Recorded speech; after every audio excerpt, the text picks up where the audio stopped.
all for coming. And as you see from the little pop-up, and I have to hit, got it, thank you. We're starting the new meeting for the Landmark Land Use Committee. It's being recorded, and we thank you all for your cooperation. Okay, it's now 6:02 p.m. and thank you for being here. First, we'll introduce, I guess, both Irene Janner and Daughtry Christopherson are here as our co-hosts. And most important, Karen Johnson is taking minutes. Again, I thank you, Karen, for doing it. Next month will be your turn, Daughtry. So if you, thank you for doing that. And I guess you've done it before, but you can check with Karen if you want to get like an outline or something, you know, just to know how to set it up and get it in as soon as you can. Okay, next, we've made our introductions. And I'd like to ask for a, well, at least I'd like to move up, I like our agenda, get an approval of the agenda. So moved, John Doe. All right, thank you. Second. Now, all right, now what I like to do with the agenda is just, one thing I want to move up is the minutes. So shortly after we approve this, I'll just like to get approval of the minutes as well. So everything else will remain. If there's no objection, we'll adopt the agenda as presented. Thank you. Next, we'll just ask for the minutes that were done for the previous meeting, one of our marathon meetings back in June. Thank you again, Daughtry and Karen, for really doing the minutes on that. Are there any objection to the adoption of those minutes from back in June?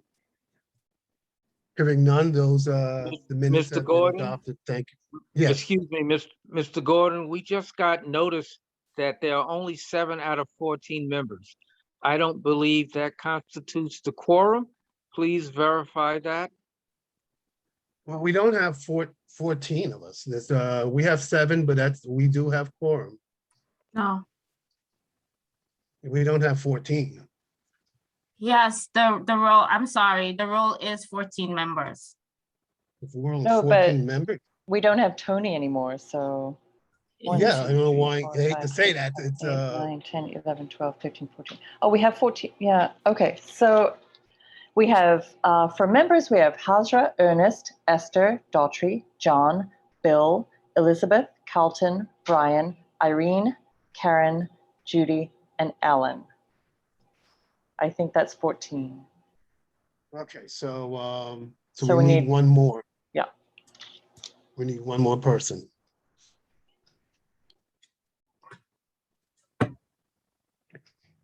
All right, in the meanwhile, well, I guess these are matters that I was going to discuss anyway in the chair's report, but I don't think they're really, I think we can do without having a quorum. Again, I thank Karen and Daughtry for, Karen for taking this month's minutes, and Daughtry will take next month's minutes. We still can use as many members as possible. It makes it easier, as I explained, I think in my previous email.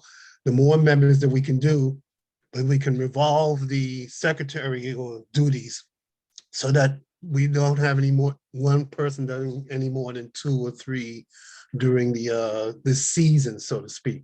So it'll be most helpful. If you have any questions, please email me or call me on the regular phone or whatever. I'll be glad to go over it with you. But we do want to get a revolving secretary thing is, in here, so it makes it easier. We really, we do have the toughest minutes, and your cooperation will be greatly appreciated. Mr. Gordon, The other thing that, yeah. Mr. Gordon, do we have new members? If we do, they need to be announced. I don't know of any new members. I would like to know if I have any right now. I don't know of any new members. fact, I was just asking about the health of Eric Spruill, an old member that we haven't heard from in months. So I don't, but as far as I know, there are no new members on the committee. And I have not been presented with any new members on the committee. I would love to know that. Right now, we're going with who we have from the, I guess from last season, so to speak. Now, one other thing that I would like, well, I guess we can discuss while we're hopefully getting a one more committee member to pop up will be this, there was this, we've been talking about topics, so to speak. What topics can what committee look at? What topics that the committee are interested in discussion? One big topic that seems to have come up, especially from a couple of members, is the whole notion of when applications are made, especially for the Landmark Preservation Commission certificates. There's a lot of concern that the application sometimes will directly, the work from those applications will directly affect neighboring buildings. It may even cause harm or, you know, I don't want to say destruction, but it'll certainly cause harm to neighboring buildings. That was one of the issues that did come up during the previous season. It came up several times, and I received several emails about this matter, and that's something I think that it's worth talking about. Now, Caroline Church has said that she was going to try to get hold of a representative from the Department of Buildings to see if that can come, join us at a meeting and speak to us for a bit about how that can, let's say, what their position would be and to see what can be done. And that's a good start. At the same time, we will try to get other ideas about this point of where an application for a certificate of appropriateness may directly affect neighboring properties. So that's something that I think we will be talking about. And I'm also open to other topics as well. So you can speak to me or Irene, Daughtry, Karen, about other ideas that you may have, that things that we should be talking about. So I just wanted to raise those issues as well. So, How are Mr. we Gordon, doing? We're still waiting. Yeah. while we don't have quorum, I would like to comment on the buildings department. I think that's a good idea. It would be helpful if the committee would get a synopsis of the building department requirements in advance of their coming to our meeting, so that we can pose our questions and send them to the building department for answers when they meet with us. Because to have them come, we actually know a lot of the issues that we want to get additional information on. So we need to find out what their rules are, and we can ask our questions based on their rules. Well, the rules are quite large, but if we can narrow it down, I mean, the building code is, and Daughtry will tell you, is gigantic. I'm not talking about the building code. We're only talking about how it relates to adjacent buildings. We have a number of issues related to adjacent buildings that we have discussed over the years. We don't have building department code policy. So we need to know basic information, like what insurance does the contractor have that covers any damage that is made based on the construction to adjacent homeowners. We don't know that. We don't know what the requirements are. We don't know what the law specifies. We don't know, for example, to what extent developers should get access to the adjacent homeowner to do some kind of evaluation. We don't know any of this kind of stuff. So from that perspective, we need just to get the questions that are prominent that we have already covered in this community board in terms of issues, but have never gotten solid answers on. Carlton. Maybe we can, yeah, go ahead. John, some of that issue may not be directly related to DOB, and I would hate that they come and we waste the time by asking them questions that's not pertinent to their purview. I would also want to suggest that since that's the kind of answers you're looking for, we could bring on somebody from the insurance community who could better answer that type of question. Well, I'm not suggesting that DOB is the answer to every question, but the fact is DOB gives them these permits. So we have to understand what their role is in this process and what we can ask of the developer that is indeed appropriate. What are our limitations in requirements? So I understand that DOB may not have all of the answers. This is just the very beginning of this process. We're going to need to do more, apparently, based on what you said. DOB is just a start. I'm also concerned about the LPC requirements for what we get to comment on. I don't know, Carol Ann Church, I think you did some research in that regard.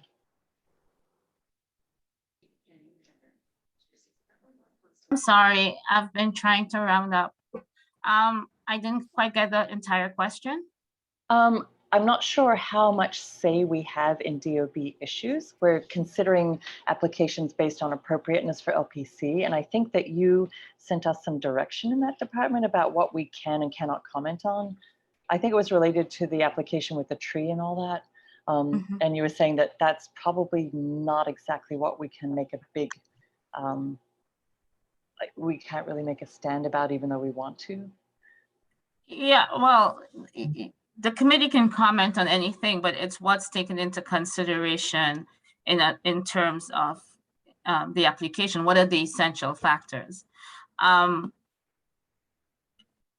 But with DOB, while we can't take that into consideration as well, because we don't have the engineers or the building inspectors type expertise, I think it's worthwhile to know, the more you know, the better questions you ask.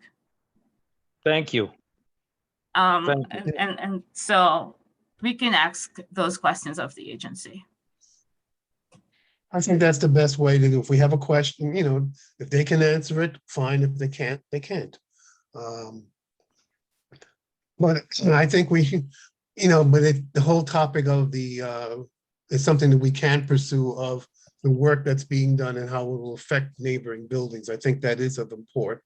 I would imagine now, I imagine that any decent contractor is already insured, that they have insured, as opposed to just getting a handy guy off the street.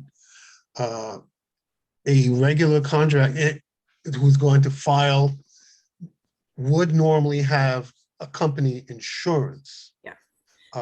If But I'm that's wrong, not- somebody correct me on that. Mr. Gordon, that is. Yes, Daughtry, yeah. You're correct ahead. that they have insurance, but they don't have insurance that covers the damage to an adjacent piece of property specifically. Their insurance policy has to list that, because if the damage is caused to that property, the homeowner can't file against the insurance company's policy because that damage is not covered. That's what we're talking. Daughtry, we could put Daughtry, get Daughtry through, Daughtry, because I think she has, and she's yeah. experienced in this area. Well, I will just say that the DOB as a city agency requires contractors prior to pulling a permit to produce certain levels of insurance, right? What we can do is articulate more clearly what those insurances are that are required by DOB. But I think Mr. Du has brought up a secondary concern, which is that we may want to suggest, and I don't know if we do, but we may want to discuss asking people who are coming to our committee and asking for additional opportunities to produce additional coverage of any neighboring properties. And that's a separate discussion. So I think there's two things to do here. And I don't think we need to take up much more time talking about this because I think we have some homework to do. Also, I think we have some we're going to do some outreach to the Department of Buildings just so we can understand more clearly what's in place already. And then we can have a discussion about what we as Community Board 2 Land Use Committee members might want to ask in addition to that. I believe we have a quorum, Mr. Gordon. Could you check? Yes, Let's see. Bill Flanoy is here. Oh, Bill, okay, thank you very much. Okay. All right, so we'll continue where we were. We had a, I was asking when I got to last, we started with approval of the minutes from the previous. Do we have any? Karen and Dawn. Objection, and thank you So very moved. much. Those minutes have been adopted. All right, now we're going to go over to the ULURP, or at least the amendment of the ULURP. We approved back in one of our marathon meetings the whole separate new area for the Brooklyn Navy Yard, which we approved.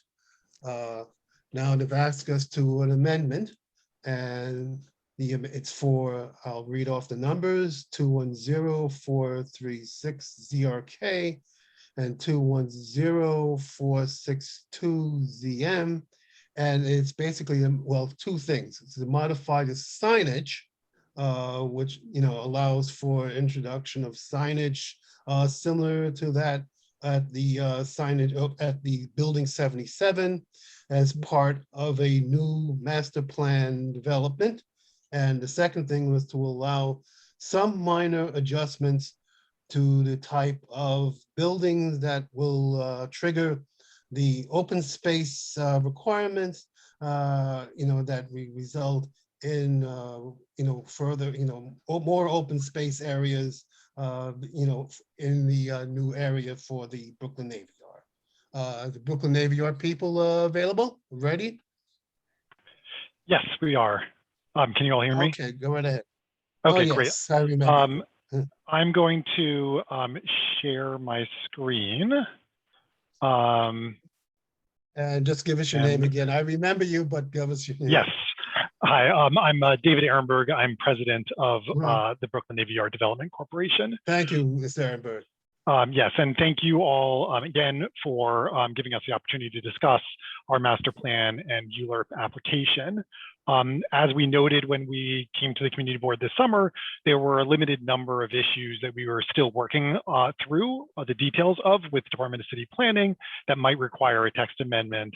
Having worked through those issues, there are two such issues that now do require an A text, which were just highlighted, one on the open space and when it will be delivered, and one on signage. The first topic is I'll cover is the open space commitment and what the threshold is for us to actually be required to deliver that open space. As you may remember, as part of the ULURP, we have committed to providing open spaces in each of these three sub-districts.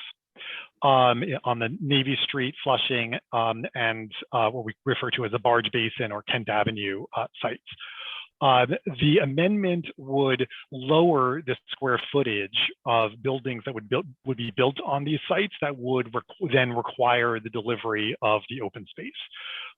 So the open space would be delivered earlier under this amendment than what was contemplated in the base text that was brought to view in the summer.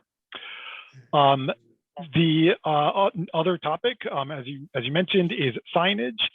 We noted this when we were here over the summer, and we've been working with DCP to refine a signage proposal that would allow us a limited number of placemaking signs that will help us create a sense of arrival when the public comes to the yard, whether as employees or the general public coming to the open spaces that we're going to be creating.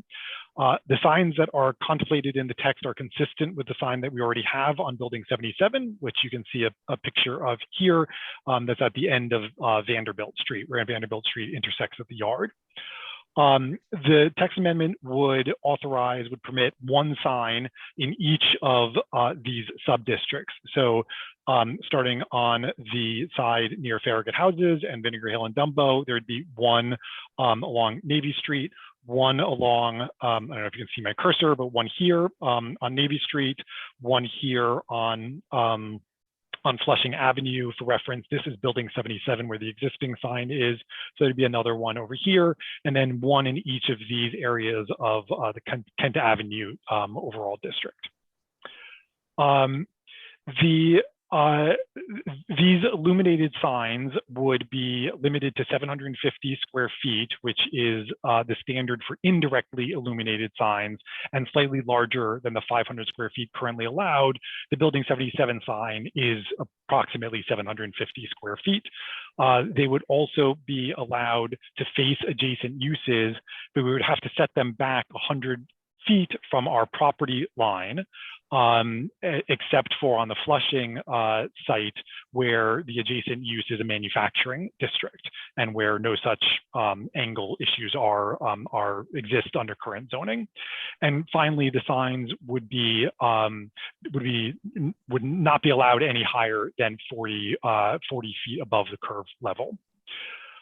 These are renderings of what the signs would look like on site. So this is the Kent Avenue site near the barge basin. You can see the one on the left in the foreground, and in the background on the other side of the barge basin. This is that sign on the far side of the barge basin near Kent Avenue, set back again 100 feet. And finally, this is the rendering of the sign on the Navy Street site. And these finally are a little rougher images, but give you a sense of the scale of the signs in context of the scale of the buildings themselves. And with that, I'm happy to answer any questions. And I should note that Melanie Myers should also be on the Zoom. And she's our land use counsel from Fried Frank. And if there are any technical questions, I may ask Melanie to step in. Mr. Chair, this is Bill Floyd. May I ask a question? Go ahead, Bill. Okay. Go ahead, Bill. Sorry, I apologize for not having video. I'm currently in 2 meetings at the same time. Question, you said that this is going to speed up the open space, this amendment? Yes, well, it lowers the threshold for the size of buildings that we would have to build in order to trigger the open space requirement. So we can put up effectively a temporary building without delivering the open space, but the size of the building that would trigger the open space has been brought down. I hope that was clear. Melanie, I don't know if you can answer that a little bit clearer than me.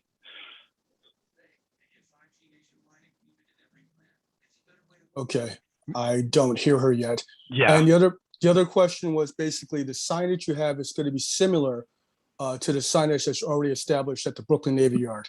That's right. That's right. It's yeah. Is that also including the size of the sign itself? You said it was 700 square feet? Yes, that's right. 750 square feet. That's correct. Okay. Mr. Chair, may I make a motion? You do.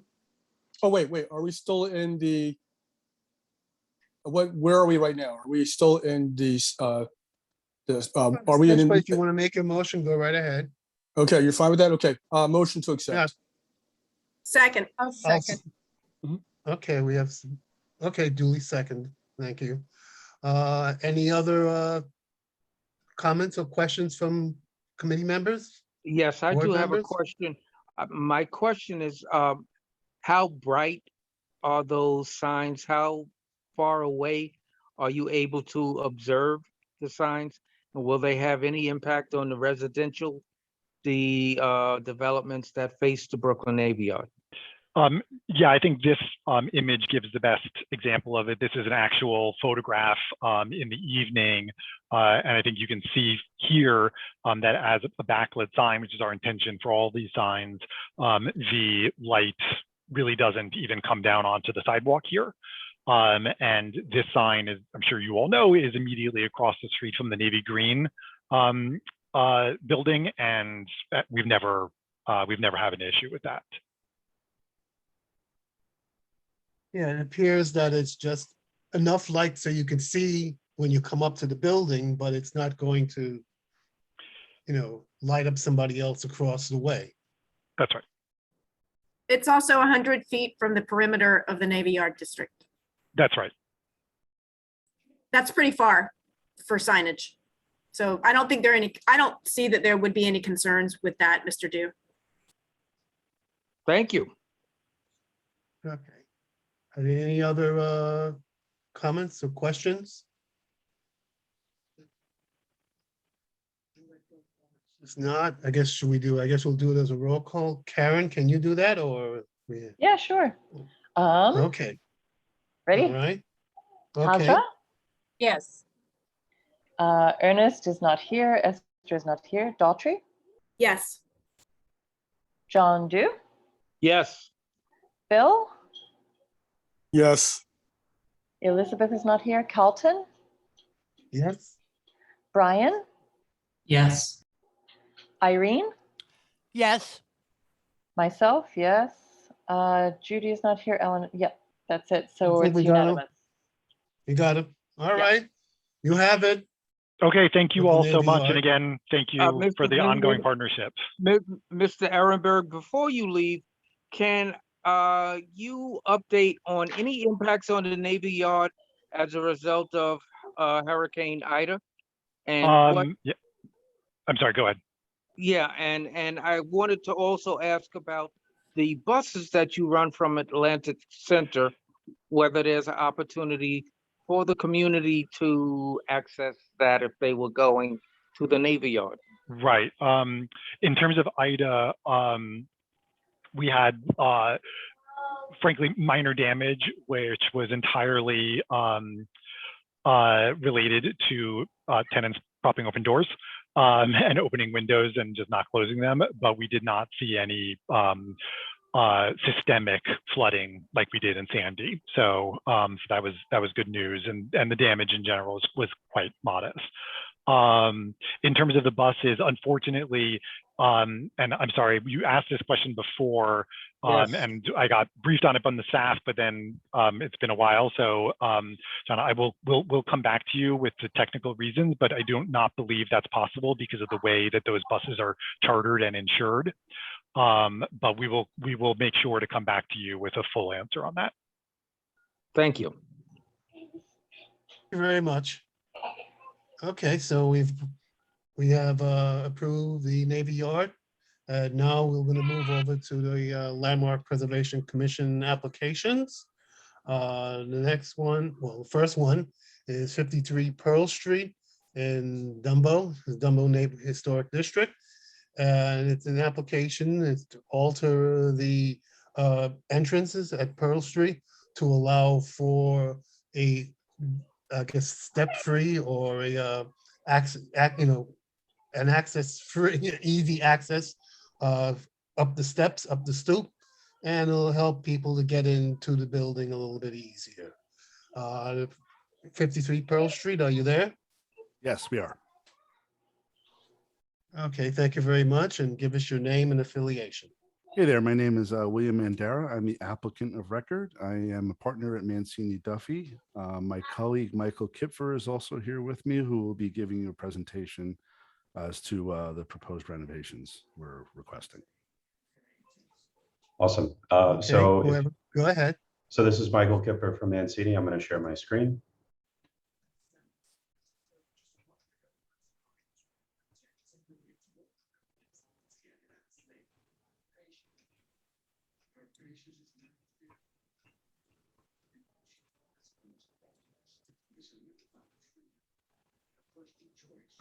Okay. Does everyone see the screen okay? Yeah, it's coming up.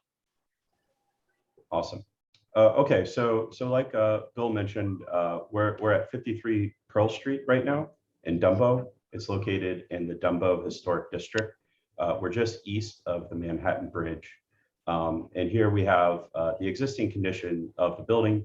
It's a 4-story brick masonry building with stone lintels and seals.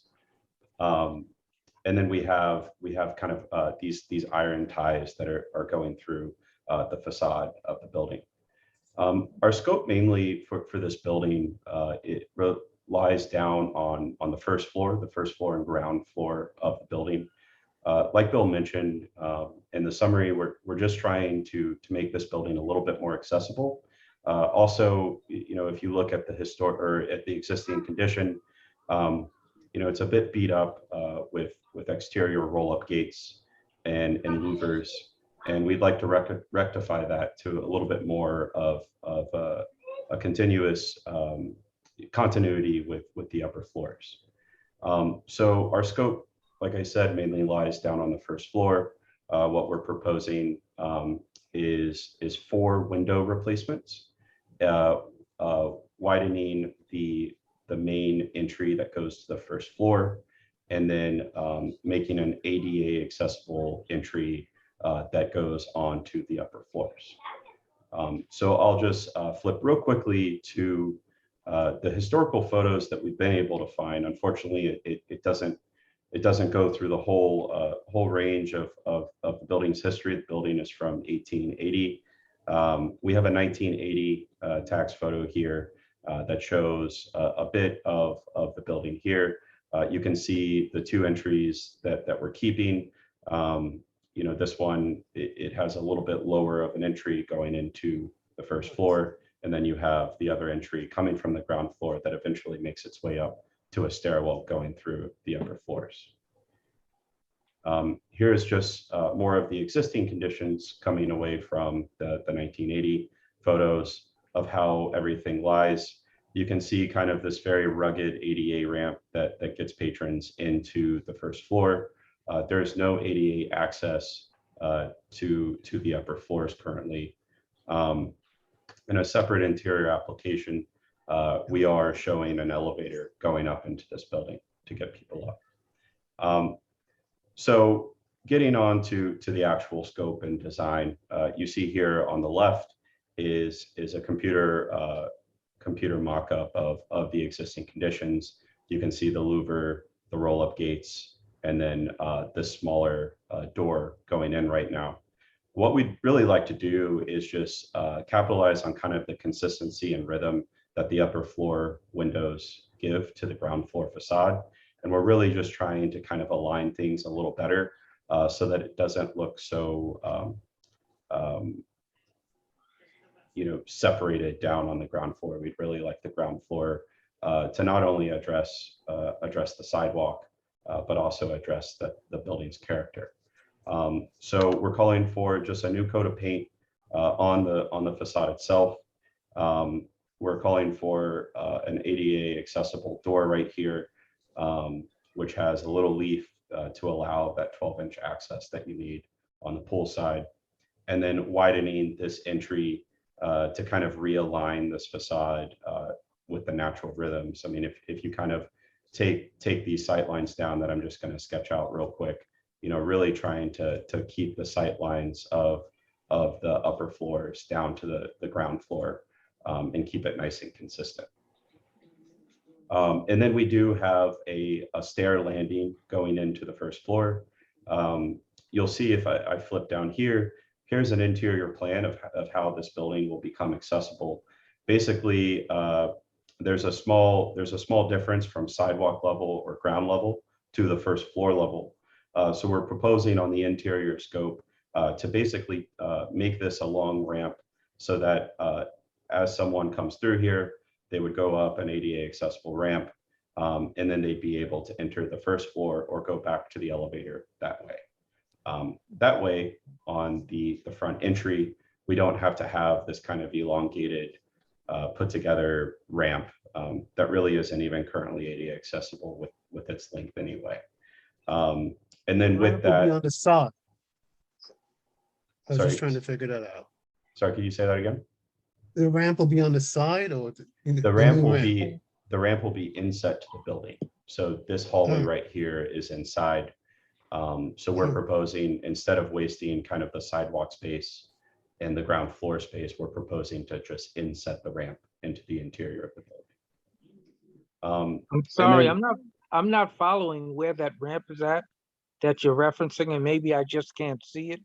So I'll highlight it here for you. So this ramp right here is on the interior.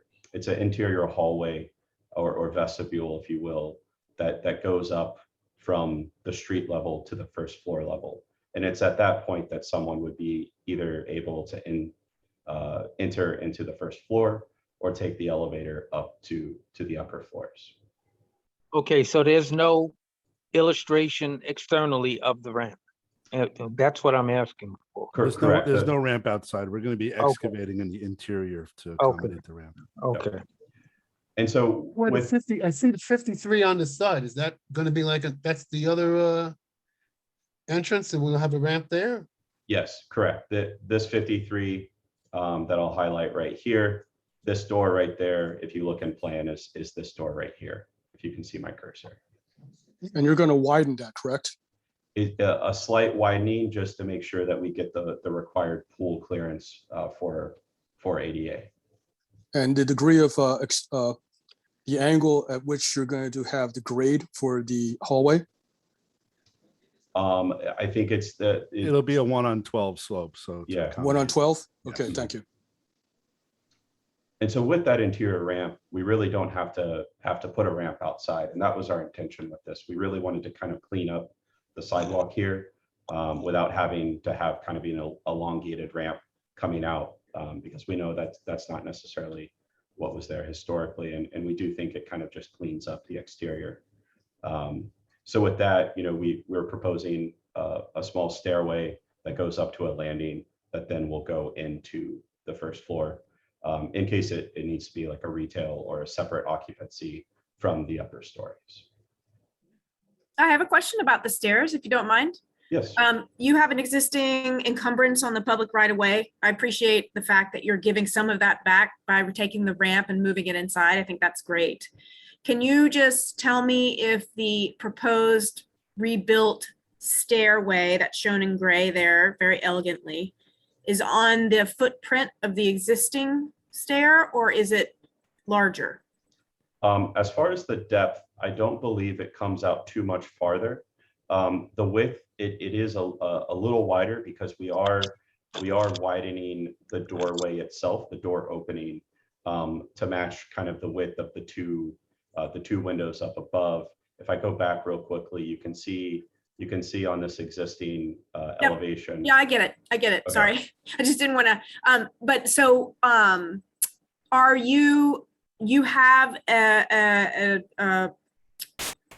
you have permission from the DOT to have this encumbrance on the public? Revocable consent? Yeah, will it require well, I'm trying to think of it as well, to get the permission from the city?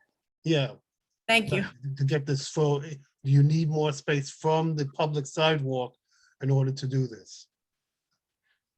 Bill, I don't think we've communicated with DOT yet, right? We haven't filed with DOT, but what I could tell you is that we don't believe it'll be another requirement, but we will certainly follow through with DOT and any necessary Alright. approvals. Okay, just to let you know that that application has to come back to us as well if you have to take more space from the Okay, I mean, I think the ladies intention is in to the not public have area to. space. Understood. I think our intention is to try and live within the projection into the public way. I'd like to go over to Karen Johnson because as our main Dumbo person and for her Dumbo Neighborhood Association, I wanted to get her opinions and comments. So if you got a moment, Karen, can you give us what you guys think now? Sure. I actually like the idea of the interior ramp because that does save a lot. There was one plan we saw where there was an extended ramp going from the left side, and this is a very nice plan that the main doorway can line up with the other windows. So I don't think we would have a problem with this at all. All right, Thank you. great, thank you. Are there any other questions or comments from the committee? If not, do we I'd have make a motion motion. to? Make a Yes? motion to Okay. approve as presented. Okay. Second. Motion, do I have a second? Do I have a sec? I think I heard a Second. second. Second, Okay, very Hazra. good. Okay, thank you. All right, so it's It's been a motion. It's been approved. Well, approved. We have a motion that's seconded. Any comments or questions on the motion? If not, okay, Karen, we'll do the roll call. Sure. Hazra, Yes. Daughtry, Yes. John, Yes. Bill, Yes. Carlton. Yeah. Brian, Yes. Irene, Yes. myself, yes. And we have it. That's it. We have it. Okay, you got Thank it. you all so much. Appreciate it. Thank you. Okay, Thank you, everyone. Thank you. Have a great night. all right. Our next application is in Brooklyn Heights. It's 295 and 297 Hicks Street. That one is interesting in that it's a vacant lot. And it's basically actually two new single family houses that is being built on the lot at 295 and 297 Hicks Street. So I think I know you were there. I saw you earlier. So Hello. whenever, Hi. Hicks Street, yes, whenever you're ready. Okay, so I'm Brendan Coburn. I'm the one of the architects for the project, and Andrew Acevedo is also on the call, and he's going to be running the screen. No, that should be up and running. Yep, that looks good. Everybody can see that? Yeah. Okay. This is, as the chair mentioned, this is an empty lot on Hicks Street between State and Geralman Street in Brooklyn Heights. It is a 50 by 100-foot lot. We have two 1940s photographs of what existed back in the 40s on the lot, which was a convent and a sort of church hall. And I'm not sure when they disappeared, but they are no longer there.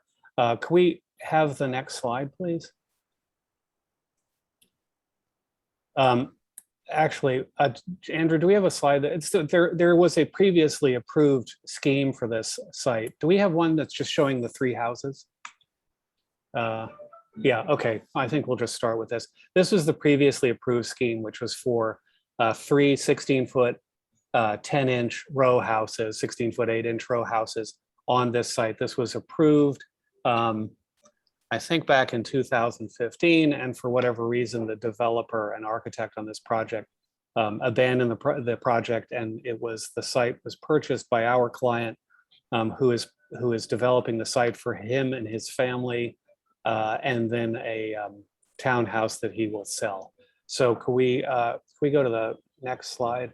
These are just the previously approved schemes, so I'll just flip through this and get to the meat of the presentation.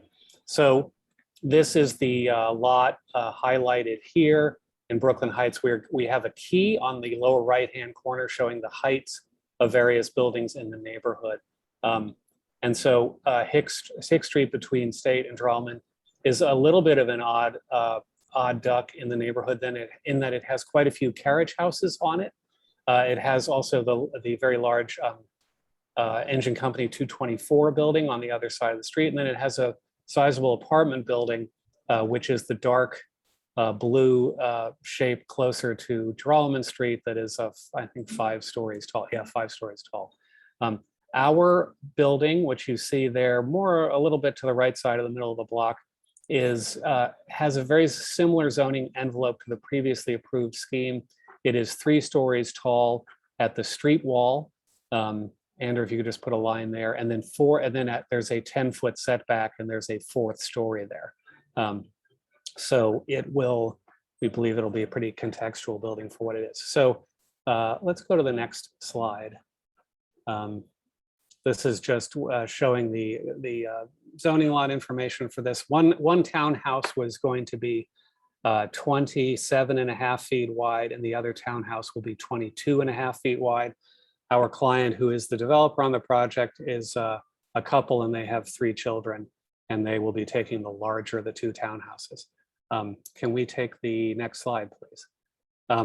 These are just some proposed plans for the 2 buildings.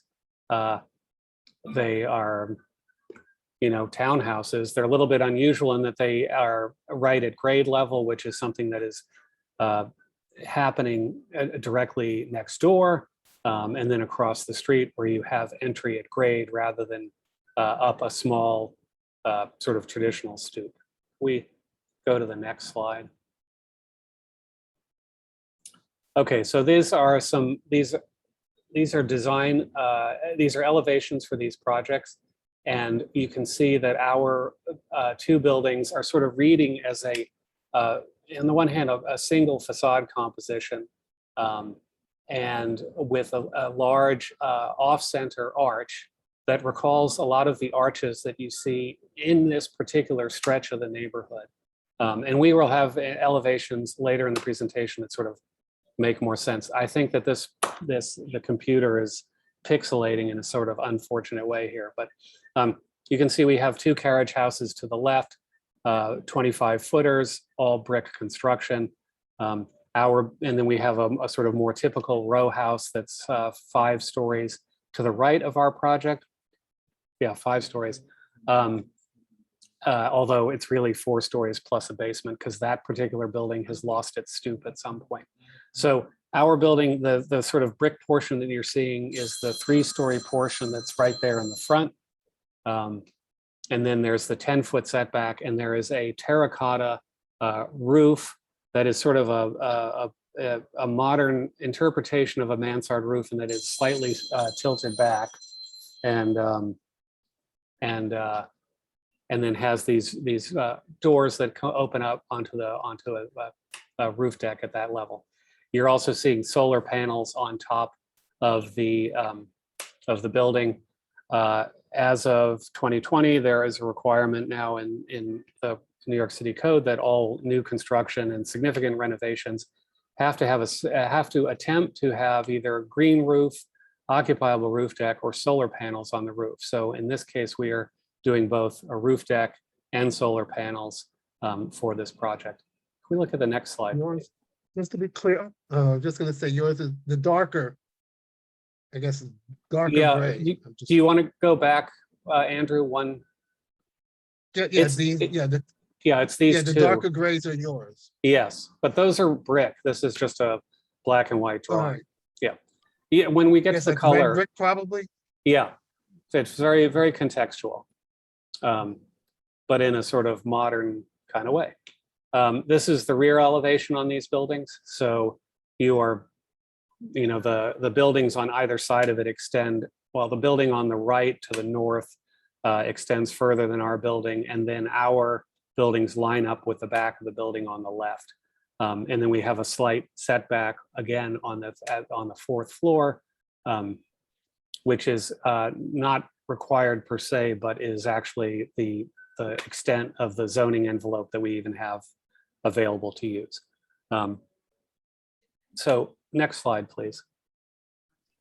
This is a building section. This is sort of this traditional landmarks person standing across the street, 6 feet tall, looking up at the building to see what you are going to see. So you can see that this really explains the 10-foot setback for the 4th floor. This building is unusual in that it will have 2 cellars, and the sub-cellar is for parking. So that large arch you saw on the front facade is the entrance into a car elevator that takes cars down for both of the buildings. So the developer here is providing parking spaces for both buildings within the cellar of the 2 buildings. This is a section through the adjacent townhouse. Same thing, they're very similar profiles. Next slide, please. So this, I have a question. Yeah. Okay, how far down are you going to be going for that the cellar for the car elevator? Andrew, what are we like? We're going like 18 feet. 18 feet below street level. Below street level. Yeah. And that's how is that? It's got to be from. Where is that going to be located within your lot? Is that going to be on? It's going to be the entire lot. The entire lot. That's what I was wondering. Because if you're going down that deep, you have buildings on either side of you which are up against the lot itself. What are they going to do as far as underpinning when you're doing the actual excavation? Our client, who is a builder and a developer, is negotiating access agreements with the adjacent neighbors to do underpinning. He's pursuing underpinning. If underpinning is not possible, we'll look for a different engineering solution to that. But right now, that it looks like that negotiation will yield an agreement. The owner of the carriage house to the left, which is sort of the one we're most interested in underpinning, is a land use attorney herself. So she seems to be happy to work with our client to come to an agreement on the access required and any sort of fees that they might be working out. So that is the plan, is to underpin both adjacent properties. The building to the south, it won't be a lot of underpinning because that building is already going down about 15 feet, I think. So that is sort of a less challenging excavation and SOE. The one on the north or to the left in this image is a more extensive building, because that building has no cellar. So it'll be the full 18 feet. So I hope that answers your question. This is now a color study of the elevation, just showing the different materials. On the front facade, we're using this red brick. It's a Pennsylvania red molded brick. We are showing sort of all of these details are at the first floor. It's a rather flat detail with this six width large arch sort of framing the garage door behind, and then there's a sort of offset component of the client's vestibule there, and then a very sort of regular kind of typical row housey pattern of fenestration on the upper floors, and then our interpretation of a recessed mansard roof there on the top. And you can see there's a photograph of a sample of the terracotta on the right-hand side and a photograph of a sample of the brick. If we could check out the next slide, please. This is the rear facade. So it is the same brick and the same terracotta. In this case, both buildings have slightly different bay windows that project out about 3 feet. Andrew, correct me if I'm wrong, about 3 feet off of the main brick facade. That's correct. And then the upper mansard roof is set back about 3 feet from the brick facade. So we could move to the next slide, please. This is a photo montage showing the two sides of the block. And so you can see the upper photograph is showing our client's lot, and the sort of, we've got these 4.5, 5-story buildings to the south of the property. We have the 2-story buildings directly adjacent. Then it returns to sort of more typical 3-story buildings.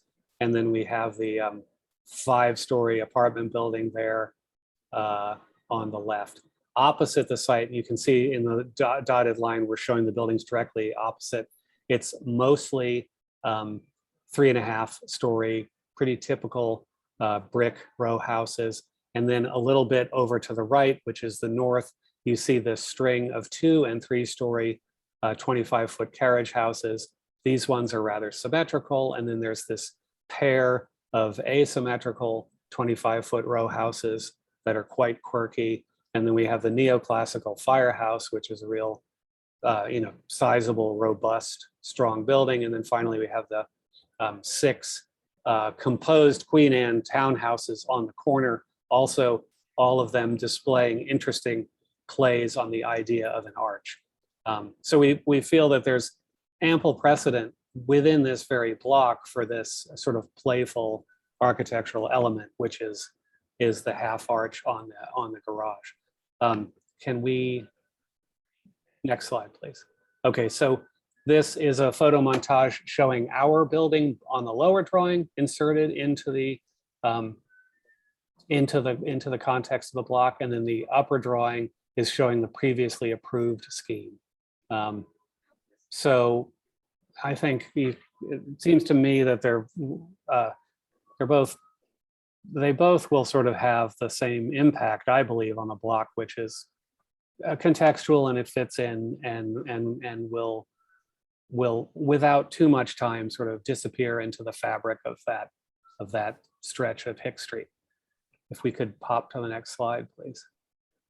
This is just a detail showing the existing lot and then the down below and our proposed lot, and we're putting this here to show where the curb cut will be shifted to. And then the smaller townhouse, the 22.5-foot townhouse, will have a very small stoop and a front yard area which aligns with the buildings to the south of the property or the right side. And so that that will be, and you can see the property line there is the dotted line. So we will be seeking a revocable consent from DOT once we have landmarks approval for this project to put that little bit of ironwork and planting in the front yard and sort of complete the line of ironwork that's to the south of the property. Whereas to the north of the property, we sort of pull into line with the two carriage houses that have nothing in their front yard. So we play a similar game with those buildings. Next slide, please. This is just plans for the houses. I think you could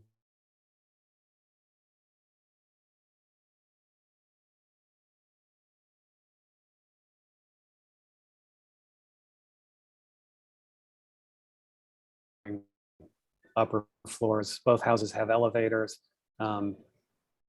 Neither elevator goes to the roof. We didn't want to have elevator bulkheads coming up onto the roof. And this is the roof plan. So you can see we have a stair bulkhead coming up on the smaller building, and then the staircase on the larger building is actually located sort of within the volume of absolutely minimize the amount of stuff poking up beyond the fourth floor.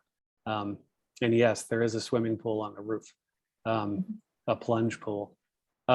This is a little photo map, a map of the Brooklyn Heights Historic District. And these are just some keys for details, which we're going to show you next, of brick details and things that we have been looking at and thinking about as we've developed the detailing for our house. So this is just a sampling of some of the brickwork that you see in the neighborhood, and how these various arches are treated. And that's our inspiration. Then in photograph number 03, which is in the lower left-hand corner, you can see that there is in that case, a black slate mansard roof that we're riffing off of a little bit with our mansard roof. And if you look at photograph number 1 on the Queen Anne houses, you see a black terracotta mansard piece. And then there's a red terracotta mansard piece 2 doors over. So we're interested in conversing, if you will, with the architecture that's already there. We're in love with the buildings that are already there, and we're interested in making our own contribution to this streetscape at this time. So these are just a few more examples of some of the things that are inspiring us a little bit. If you look at photograph number 2, which is on the lower row in the middle, there's a sort of dimpled brick pattern is the thing we are thinking about for the upper 2 floors of our house. And then we've included in the upper left corner some photographs of Joe and Katie Merz's modernist, I think, masterpieces on Willow Place that is a block away, and how they have found a really beautiful way to fit into the neighborhood, I think, in a thoroughly modern way, with garages, with windows, with actually a rather foreign material for the neighborhood, which is concrete block, but have done it in a way which is sensitive to the scale and proportions and usage in the neighborhood. So we love those buildings, and we always look at them and think, okay, how do we do something like that here and now? So next slide, please. So these are a series of renderings that we've prepared in-house of what the building will look like. So this is the existing condition. And I think the next will be, this is our proposed building. And we sort of faded out the leaves so that you could see clearly. So we have this very smooth brick facade on the lower floor.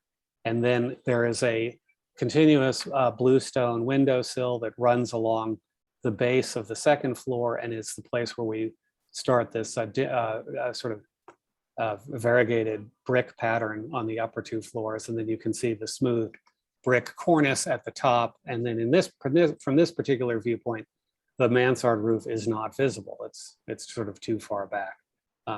So next slide, this is looking head on, and you can now see, or almost head on, and you can now see that the top of the mansard roof is becoming a little bit visible at this point. Next Are slide. your windows operable? Yeah, they're all tilt and turn windows. So they are single, they're single sash tilt and turn windows. So they can either tilt in 4 inches or open completely for that. And then this is, sorry, can we go back to that for 1 second? This is looking from a little bit further up the street. And you can see, we're working on another rendering to make it clear the visibility of the setback when you're looking south from north of the property, but that drawing isn't prepared yet. So this is that final view vignette, and then can we go to the next? So this is our, I think, is this our last page, Andrew? Yes? Yes, it's our last. Yeah, okay. So this, I'm just going to hold on this page, which is showing the front and the rear of the buildings together. And that's it. That's my story. Okay, thank you. Do you want the committee tonight also to approve the revocable consent and curb cuts? I don't You're not think ready. so, because I think we've got to get, I don't Okay. think so. I think just All the right. appropriateness. And we're meeting with BHA's landmarks group tomorrow morning at 10 o'clock. Right. Well, actually, I was going to ask Irene. I was glad to hear, glad you're able to make it, Irene. I don't know how much you've seen, but what do you think? I think it looks quite good. And I can contact Judy tomorrow morning to find out how the committee reacted from the BHA on it. All right, that's good. Any other comments or Okay. questions from the committee members? Yes, Hazra. Go ahead. Yeah, I just want to say, I think it's a beautiful rendering, and I love how they, even for a new building, they took in consideration so much of the context of the neighborhood. Congratulations. I think this is really beautiful. Well, thank you. I've been walking up and down Hicks Street for 45 years, and Okay. I'm pretty excited to get to fill in this missing tooth. The arch, I will just say, just off the top of my head, the arch reminds me of something that Frank Lloyd Wright did with one of his buildings, with that kind of similar type of arch, but that's Yeah, I think That's all neither here nor architects there. might have a few Frank Lloyd Wright books hidden around their office somewhere. yeah. Can you go back to the All right. rendering, the front rendering, please?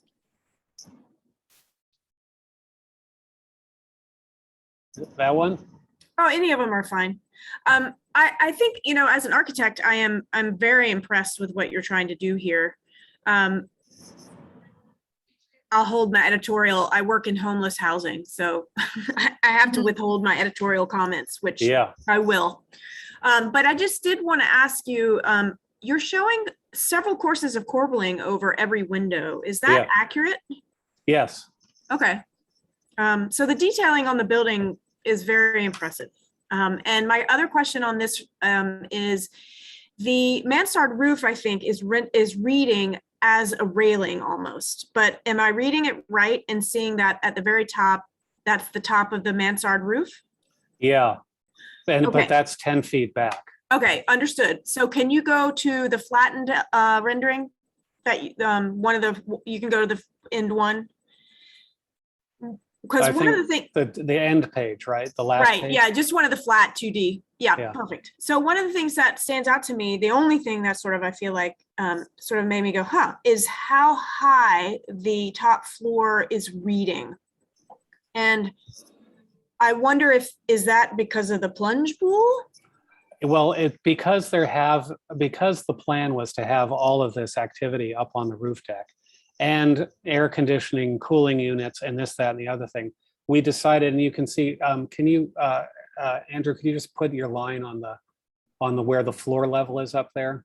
That's what I was getting at. Yeah. Yeah. So please. we decided rather than having a rail up there, which would leave sort of more things exposed, Yeah. we would stretch the mansard up Okay. as a sort of, as a thing to hide all of the Yep. stuff that was going on. Yep. Okay. That's what I wanted you to say, because that does maintain the elegance of the design and doesn't allow the introduction of a bunch of equipment that is needed, but people don't like to look at, particularly in landmark districts. So, Yeah.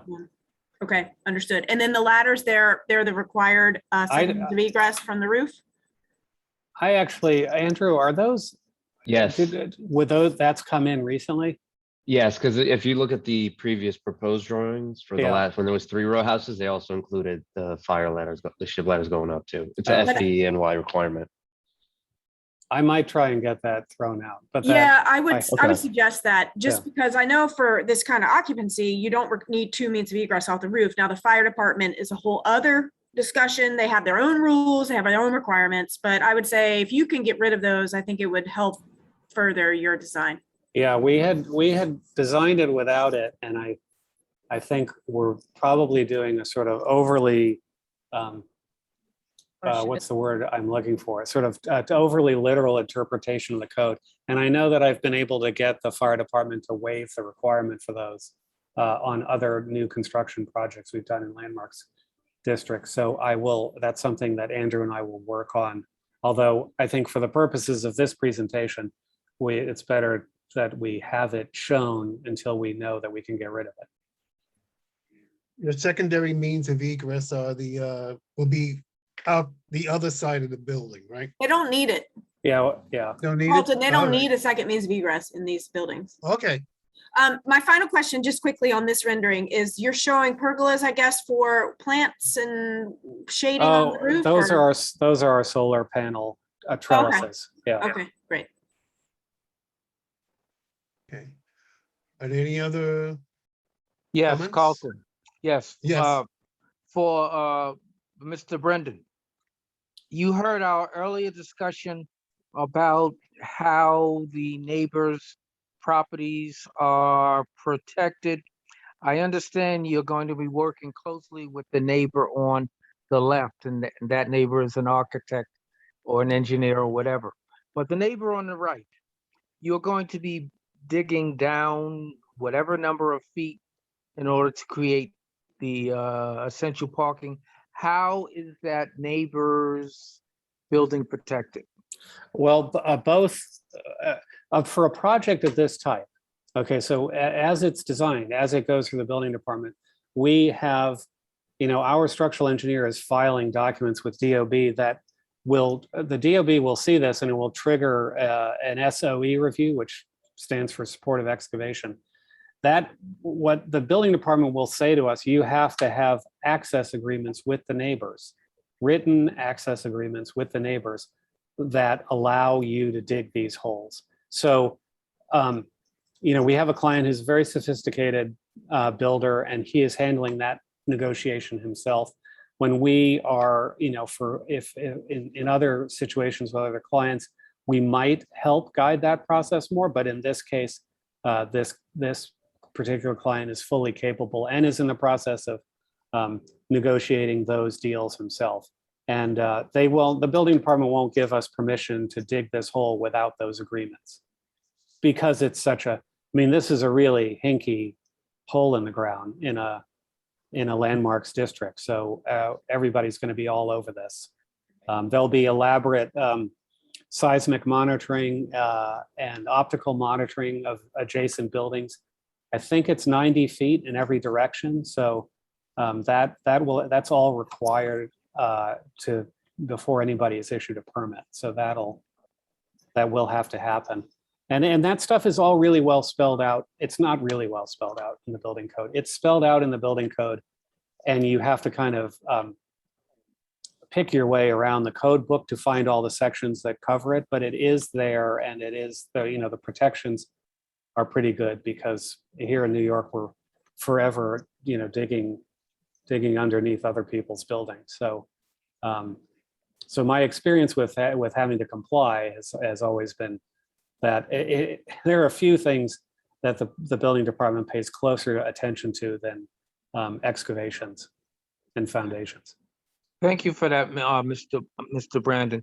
Could I ask if you would be willing to share that section of what you're going to be doing to address this particular project? Can you share the section of the building code that applies to it with the community board? Do you want me to send that to you directly? Send it to Carol Ann. Okay, we can do that. I have it all prepared for a different project, so I will send you what we have. That's wonderful. Yeah. Thank you so much. Okay, so Andrew, remind me and we'll get that out tomorrow. That would be Noted. most helpful. Thank you. Are there any other comments or questions? Hearing none, do we have a motion to approve? Yes, I was about to ask to make a motion to approve. Second. Presented. Okay, it was motion to approve and seconded. Any questions on the motion? Hearing none. Karen, do we want to do the roll call? Sure. Hazra, Yes, Daughtry, Yes. John, Yes. Bill? Bill, Yeah, I'm here. I'm kind of torn. Do you want me to come back to you? Yeah, come back to me. Okay. Carlton, Yes. Brian, Yes. Irene, Yes, myself, yes. All right, Bill. We have 7-2, let's see, and we're still back at Bill. What do you want to do, Bill? I'm concerned about some issues that have absolutely nothing to do with the building itself, so I'm going to say yes. All right, we Right. have it. Thank you. Thank you. Thank you very much. Thank you, guys. Okay, we've completed that, our applications. Next was supposed to be the chair's report, but we discussed, I think, all the items that I wanted to discuss. Next is the community forum for non-board members, non-committee members. Mr. Chair, is it all right for me to leave now? The voting's over? I apologize. I guess we have nothing else to vote on, so I don't think anything else will be coming up. So thank you, Bill. Thank you for making a special effort. Not a problem. It's hard to You- listen to you- two conversations at once. No, I understand. It's very difficult. I understand. Thank you. Go ahead, Bill. Thank you. Thank you very much. Are there any other, from non-board members, non-committee members? Is there anyone who wants to speak up?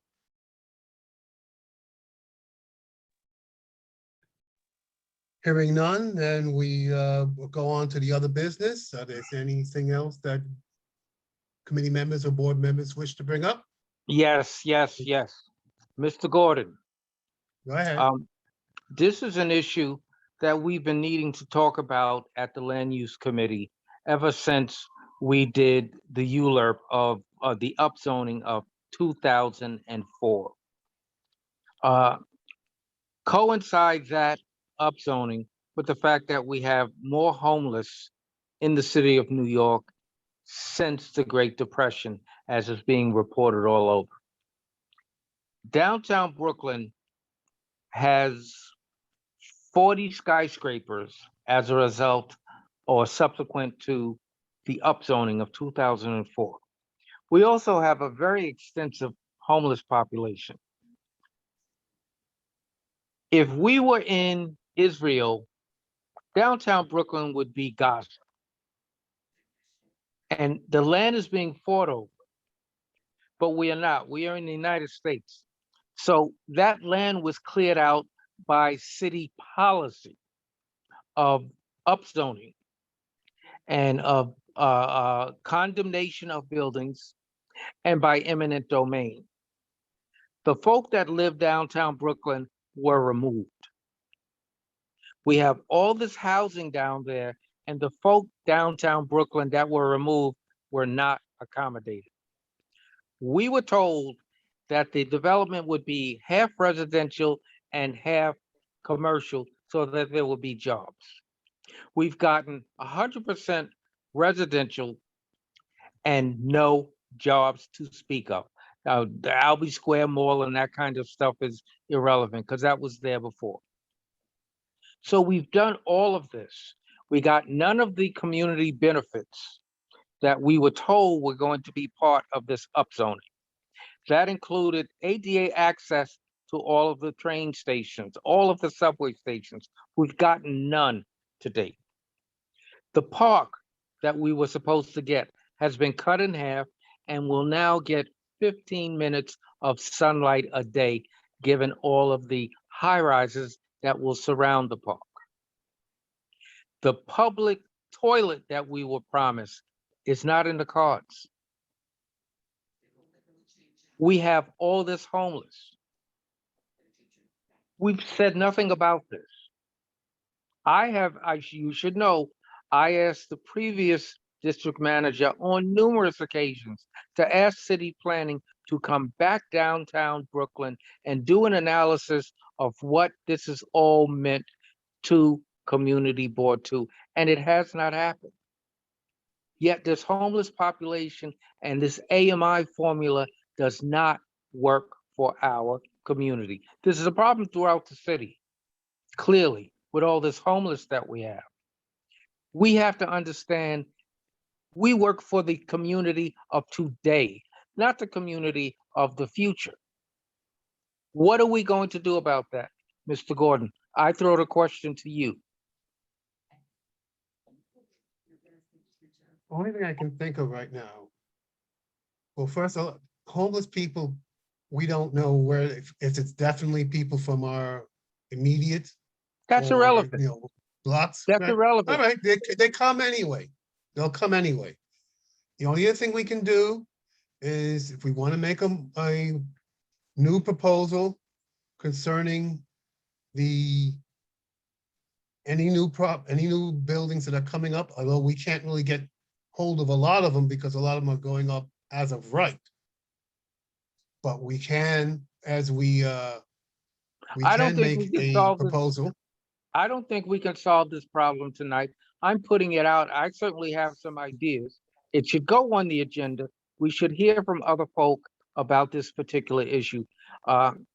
Carol Ann and the board office sent out a request for community board members to participate in this 3-day seminar about everything that goes on in the city.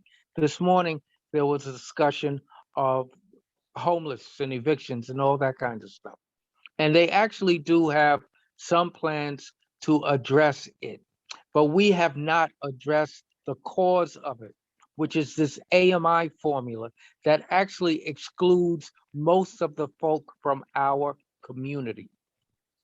That's how we have to begin to solve this problem. AMI, the way it is currently applied, does not work for the residents of Community Board 2. City planning does not wish to acknowledge it because then they'd have to do something about it. And doing something about it would mean having to address the developers. Well, that's the solution to the problem. If we kick the people out, We did we start. make There was a start before we got into the pandemic of there were supposed to be some people, I think Irene was briefly involved, of the AMI matter. Yeah, we know that the AMI matter generally does not work. Perhaps if we can get that little working group to be revitalized somehow, even though people are, if we can do, I don't know if people want to do in person or they want to do it online again like this. But if we can get a new proposal out of this working group for what would be a more, let's say, accommodating AMI. That's something that we could propose, pass on it, make a motion, agree to it, and do it through the board, so that the board would say, this is a more workable AMI than what we have. I think that's a fine That's one, start. that's one thing we can. It's a way forward. We have to start going on record. That certainly is fine, but we need to bring the entire community and hear from folk who feel they have something to say about this before we make a decision. Can I say something? Yes. I think, I Oh, me, sorry. Mr. Chair, John, thank you. I think Yeah, the AMI formula is here to stay. What we need to do is request that they price us at a lower percentage of the AMI, because very often you see we're being priced at 65 or 85%. Something I want to bring up though is after the Hurricane Ida, we saw how many people were living in basements in Queens. Now that became very topical because Queens got hit very hard. Brooklyn has the same problem. Almost every building in Queens, in Brooklyn, has tenants in the basement. And while they did the tour and they said they had to, the mayor was saying he had to work to help to make those basements safe. They started a pilot before where they wanted to legalize basement. But the rule is that it has to be 8 feet. It could cost a single family homeowner up to $50,000 because he may have to dig down a little bit deeper to get that 8 feet. So it's the cost prohibitive number that is causing people to still rent those illegal basements. And one of the reasons that homeowners are renting it is not just because people are homeless and looking for cheap apartment. Homeowners are struggling with the type of taxes that are now being levied on against them. So they're all looking to get an extra income. So it's that too is something we need to consider, because a lot of the owners in our district, CB2, are people with brownstone with tenants in their basement. I lived in a legal basement over in Boerum Hills some years ago. That one, you know, the windows were, you know, I'd say Above at grade. chest level. Yeah, It had to be right, above and I had a grade, yes. secondary means of egress. Yeah, so those were legal basements. I don't know if it is as bad in Brooklyn as it is in Queens and Staten Island. Queens and Staten Island, yes, that's particularly Queens. It's a major problem. That's something that I have done. Yeah, but I think people Right. people tried to legalize, but the way the Department of Buildings required that 8 feet. Oh, And yeah. And then the cost of pulling a permit, they now have a rule, you have to do asbestos testing. You have to test 50 samples before you even put the permit in. It's $20 a sample. So you just applying for a permit and you need to spend a couple of thousand in asbestos testing before you even get your permit ready. And then you have to get a survey. All these things add up, and a homeowner who barely making their mortgage and the taxes cannot afford that. Maybe they should create some kind of fund. Yeah. To help the What you're- homeowners to pay for Yeah. that. I'd say what you're doing, what your side of it, Miss Ellie, and what John is saying are two, I won't say conflicting, but they are different types of problems. No, there are The needs small for the home- district. The small home owner that wants to legalize a cellar or basement unit has to face these problems. What John is talking about heavily are actually the larger buildings that we're just coming right up, sprouting right up, that do not necessarily accommodate even No, the with, AMI is too even high. if they're, even if they are, let's say, you have so-called affordable units that still people cannot get into those, and that's a whole other problem as well. So we do have, but that's something that we can, I think, part of the thing that we can discuss. I don't know if we have as heavy a problem on the small buildings as we do with, let's say, the effect of the larger buildings that we're facing going up and down on, let's say, especially along Flatbush Avenue and along, I just lost my other one, but, heavily, we do have a lot of these larger Livingston Street, especially along Livingston Street, Atlantic Avenue, Flatbush Avenue. We've had a lot of larger buildings that are just coming right up. And even if there is a affordables, the affordables are not necessarily addressing the people that we have. Of course, again, many of the homeless are people who are really not even income earners. The people that we see on the street many times are not even income earners. They have almost zero income, whatever they can get. There are a lot of different problems. I think the AMI is one thing that we can, I would ask, and I will, maybe again, I'll ask, see if we can get a reform, let's say the working group, maybe I'll send out another request to see if we can reformulate the AMI working group. So at least the AMI, we have something that we go on record, as John Dew says, to say the AMIs are currently not working and that we need something that's going to be more, let's say, reasonable and more open to people in need. Right, Mr. Didn't we Morgan. just, Yeah, go ahead, Daughtry. go ahead, Judge. I wanted to remind us all, including myself, that I believe Mr. Singletary already retapped the AMI working group, and Kate Yearwood Young is sort of the point person for that. We were supposed to meet, Yeah. and we So, okay. and Mr. Flournoy, I think, was on that email, myself, and I'm not sure who else, but certainly we should reinvigorate that conversation. A couple of other just quick points. I can be think that'll be very you good. want me to be, but there's technical definitions about basements versus cellars. People can't live in cellars. Basements, I can write up a quick summary of what allows habitable rooms. But I guess my point is that I feel sometimes frustrated because we all have things we want to change, but we have limited ability to make those changes as a community board land use committee. So I find myself asking, what are the tools that we have that can help us make these changes that we're talking about? For example, the AMI working group is one. We update the AMI to be more representative and accurate to what people really can afford in our district, which I think Mr. Flournoy did a lot towards that already. I think we just need to update it. And then the question is, how do we take that to the Department of City Planning and advocate for them to change the zoning law, which sets the income bands and the strategies that developers can use to meet the inclusionary housing requirement, and to lower that to include more inclusionary housing at lower income bands. I mean, we've got to take it to the next step. Otherwise, we're just going to be sitting here talking about it and being frustrated. Daughtry, you're hitting Exactly.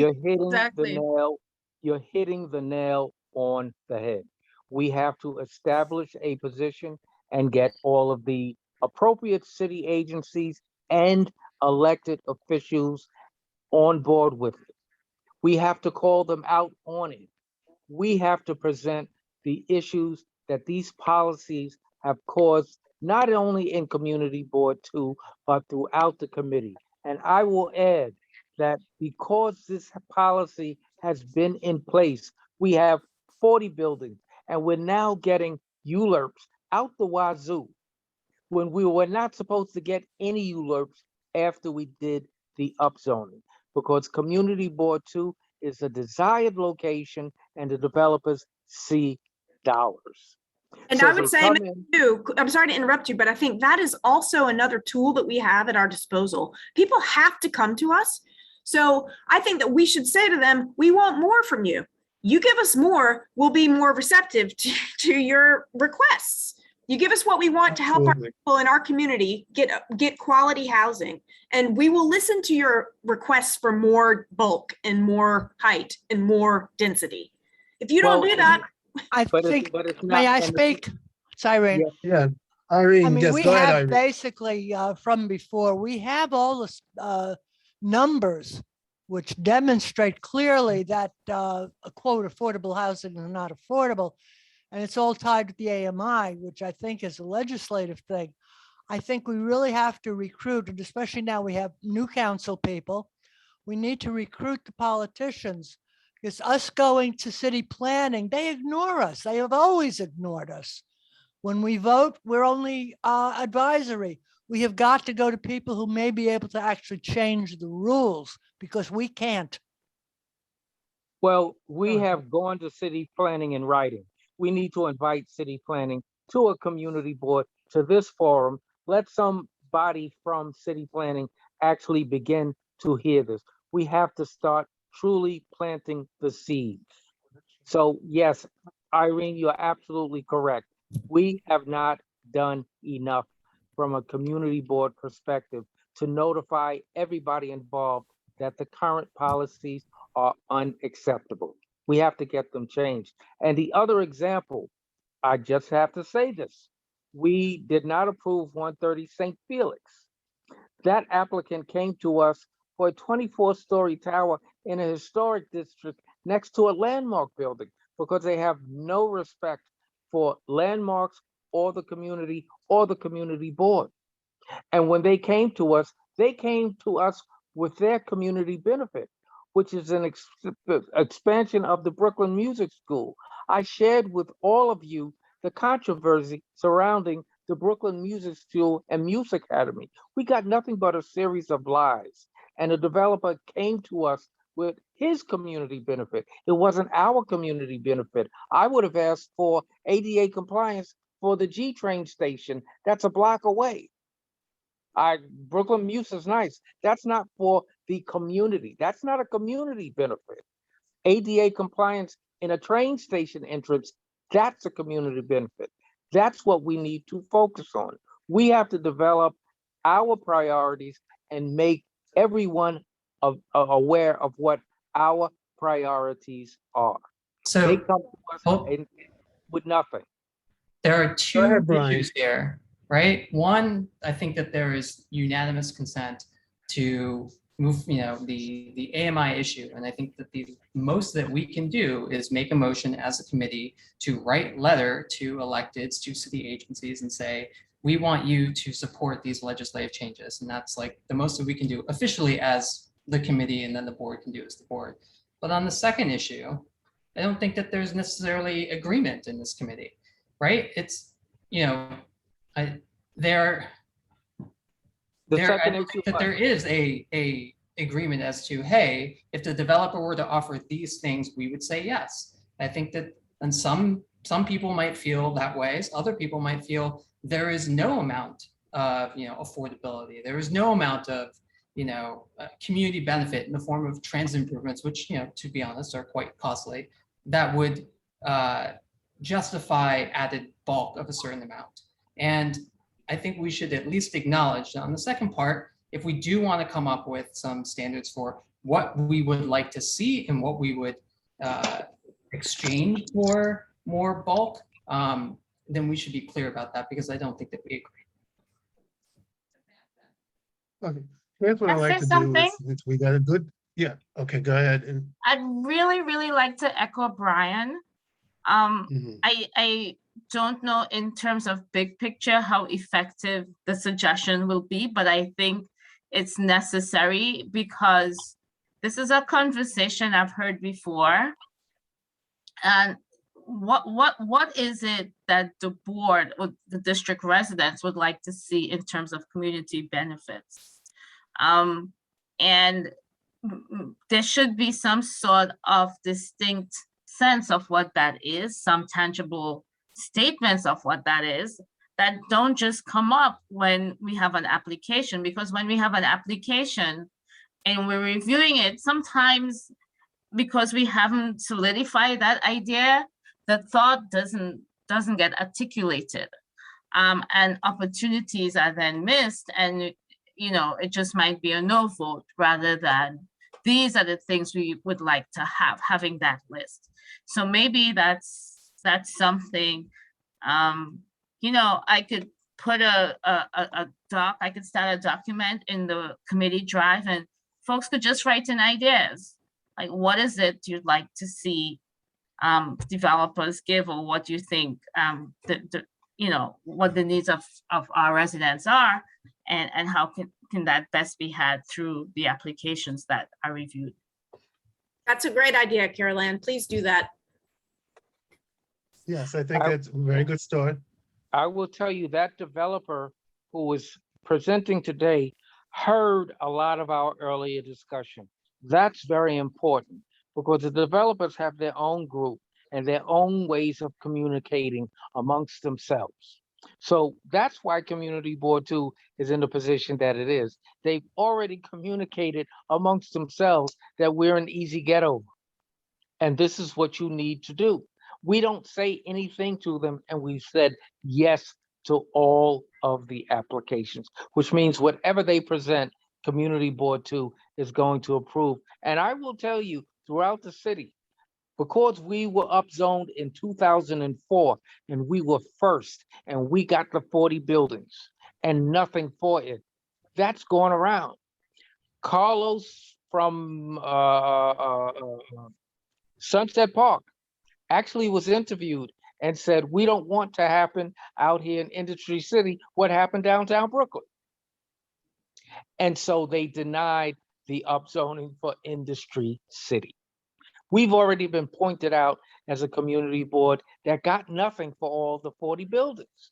That's the reputation. It's the truth. Speak to something else, you can't, because that's what happened down here. We got no community benefit with the 40 buildings, except new sidewalks. That's the only thing that the community got benefit from. The question is, though, John, we can't go backwards in time, although I wish I could for many, many reasons. But the question is, what do we do now? So you're right to articulate, what's not working. I think that's also another actually hard, very specific deliverable that we can articulate what's not working. So we can then say, here's some ideas of how we can fix it. I agree with you, Daughtry. What I'd like to see if you guys can reconstitute the AMI committee as a start, and other people, if they have other ideas, and we did start saying we'll take ideas as well. Carol Ann will like the ideas. I would like the ideas. I know Daughtry and Irene like the ideas. We can get the ideas, really ideas that we can use and maybe push something. I think that'll be most helpful. Hopefully by next month, we can at least get something from the AMI. I have never been in touch with the point person, so if you can have her even just give me an email or a ring, I would appreciate it. I think we've covered a lot. Well, we haven't covered it all, Carlton. We have to talk. No, I know. We have to talk about the agenda. The agenda, as it is, should actually include this kind of discussion at the beginning so that those folk on board, specifically the developers, understand that Community Board 2 it knows what it's doing and has a standard that they have to comply with. We have to begin to change our reputation.